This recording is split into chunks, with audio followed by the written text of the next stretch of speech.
Salamat. Baqiring. Mening ismim Salamat. Baqiring. Mening ismim Salamat. Baqiring. Mening ismim Salamat. Mening ismim Salamat. Shunday aytib tashlang, nimada uyalasiz? Bu vaqtsizligi, bu joysizligi, bu imkoniyatsizligi. Men salomatman, nima degandek ayting, baraka topkur, ayting. Yo'q. Maqsadingiz bormi? Ha. Kimdir bo'lmoqchimisiz hayotda? Ha. Nimaga onda bu kalamushlarda uyalishingiz kerak? Men salomatman, yoshim 16 da, kelajakda askar bo'laman deb bezlarcha gapirib tashlang.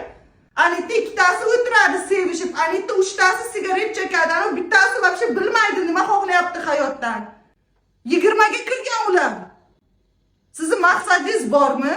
O'qishlaringiz joyida ekan, nimaga siz uyalishingiz kerak? Nimaga siz unaqa odamlarni oldida qaltirashingiz kerak? Ular sizni oldingizda qaltirasin. Ular salomat keldi deb bunday bo'lsin kerak bo'lsa. Ko'taring gavdangiz, bugundan oyingiz oldida ham, singlingiz oldida ham bunaqa turmang kashega o'xshab. Bo'riga o'xshab turing, mana bu qafasangiz ochib tashlang. Bugundan bunday qarang. Bittasi bo'ri, ikkinchisi bo'ri. Men ham demak bo'ri deng. Quyondan quyon tug'iladi, eshikdan eshik tug'iladi. Arslon sherdan, bo'ridan bo'ri tug'iladi. Hech qachon bunaqa narsa tug'ilmaydi. O'shaning uchun bunday qarang. Ey deng. Meni maqsadim bormi? Bor. Bilimim bormi? Bor. Demak, duxima mana shuncha bo'ladi bugundan. Shuning bir xil odamlarda buncha bilim bor, mana buncha dux bor, mana buncha ko'ryapsizmi?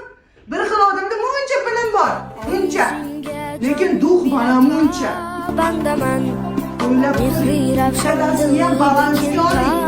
Bilim bormi? Demak, men gapirishga loyiqman. Demak, men bu joyda bo'lishga loyiqman. Demak, men dunyoda o'z o'rnimni egallashga loyiqman desiz tushunardingmi?